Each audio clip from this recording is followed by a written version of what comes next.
আসসালামু আলাইকুম everyone, welcome back to my channel Mukti's cooking world. আজকে আমি আপনাদের সাথে খুবই সিম্পল একটা রেসিপি শেয়ার করব। আজকে করে দেখাবো ডিম ডাল।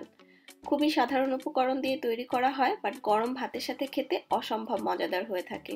চাইলে রুটির সাথেও পরিবেশন করতে পারবেন। মাছ মাংসের পাশাপাশি মাঝে মধ্যে এই খাবারটাও তৈরি করে দেখতে পারেন, ইনশাআল্লাহ ভালো লাগবে এইটুকু বলতে পারি। তো আশা করছি আপনাদের কাছে আমার আজকের রেসিপিটিও ভালো লাগবে। তো চলুন দেখে নেওয়া যাক কিভাবে তৈরি করতে হয়। আজকের রেসিপির জন্য এখানে আমি প্রথমেই নিয়ে নিয়েছি 6টা ভালোভাবে সিদ্ধ করা ডিম।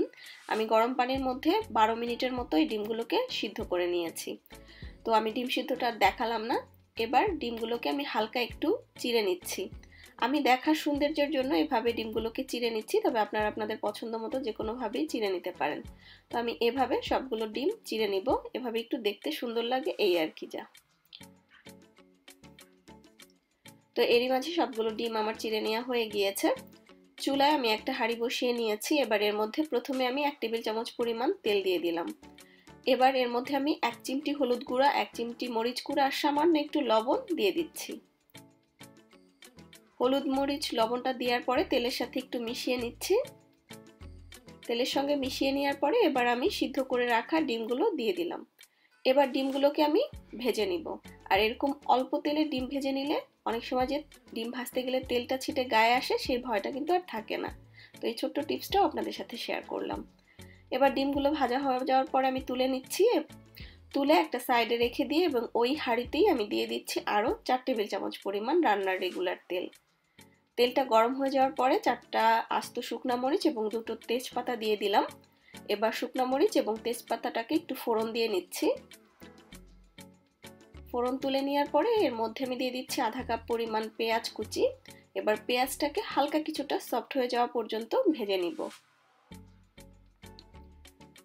পেঁয়াজটা হালকা কিছুটা সফট হয়ে যাওয়ার পরে এর মধ্যে আমি দিয়ে দিচ্ছি 1 টেবিল চামচ পরিমাণ আদা রসুন বাটা।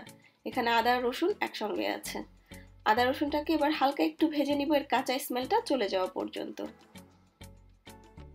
আদা রসুন হালকা কিছুটা ভেজে নেওয়ার পরে সামান্য একটু পানি দিয়ে দিচ্ছি, কারণ আমি এখন গুঁড়া মশলা অ্যাড করব।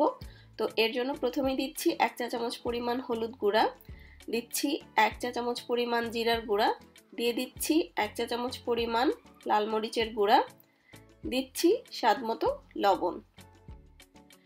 এবার মশলাটাকে আমি ভালোভাবে কষিয়ে নিব তেলটা উপরে উঠে আসা পর্যন্ত। মশলাটা কষাতে কষাতে তেলটা উপরে উঠে আসলে ওই পর্যায়ে এর মধ্যে আমি দিয়ে দিচ্ছি একটা টমেটো, ছোট টুকরো করে কেটে নিয়েছিলাম সেটা। টমেটো হাতের কাছে না থাকলে না দিলেও হবে, তবে দিলে ভালো হয়। তো টমেটোটা মশলার সাথে একটু মিশিয়ে নিলাম। এখানে আমি মেজারমেন্ট কাপের 1 কাপ পরিমাণ মসুরির ডাল ভালোভাবে পরিষ্কার করে আগে থেকে ধুয়ে নিয়েছি। আজকের রেসিপির জন্য আমি এখানে মসুরির ডালটাই ব্যবহার করছি।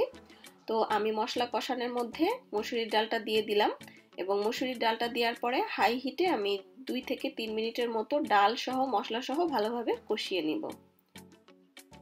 ডাল মশলা একসঙ্গে কষিয়ে নেওয়ার পরে এর মধ্যে আমি মেজারমেন্ট কাপে 3 কাপ পরিমাণ পানি দিয়ে দিচ্ছি।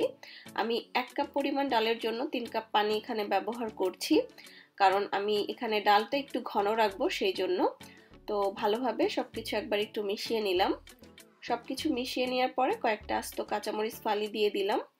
এবার ঢাকনা দিয়ে ঢেকে হাই হিটে অপেক্ষা করব সবকিছু একত্রে ফুটে ওঠা পর্যন্ত। 2-3 মিনিট পরে সবকিছু যখন এরকম একত্রে ফুটে উঠবে ওই পর্যায়ে আমি আরও একবার সবকিছু ভালোভাবে একটু মিশিয়ে নিচ্ছি।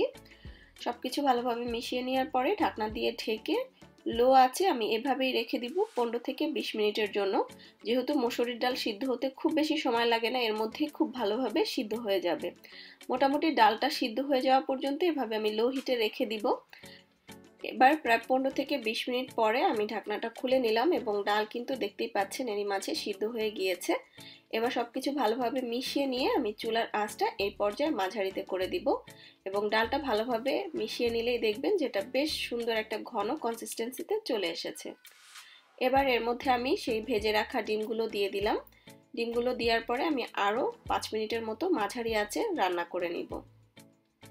তো 5 মিনিট এই পর্যায়ে চুলার আঁচটা মাঝারিতে থাকবে। এবার নামানোর একদম আগ মুহূর্তে আমি এর মধ্যে 2-3 টেবিল চামচ পরিমাণ ধনিয়া পাতা কুচি দিয়ে সবকিছু মিশিয়ে নিচ্ছি। আমি ডালটা এর থেকে আর ঘন করব না, কারণ এটা খাওয়ার মতো ঠান্ডা হলে আরও কিছুটা ঘন হয়ে যাবে। তো আমার ডাল হয়ে গিয়েছে, এবার আমি চুলা থেকে নামিয়ে নিব। আর এরই মাঝে তৈরি হয়ে গেল আমার ডিম ডাল, একদম সাধারণ রেসিপিতে বাট গরম ভাতের সাথে খেতে খুবই মজার হয়ে থাকে। তো আজকের মতো তাহলে এখানেই বিদায় নিচ্ছি। আল্লাহ হাফেজ।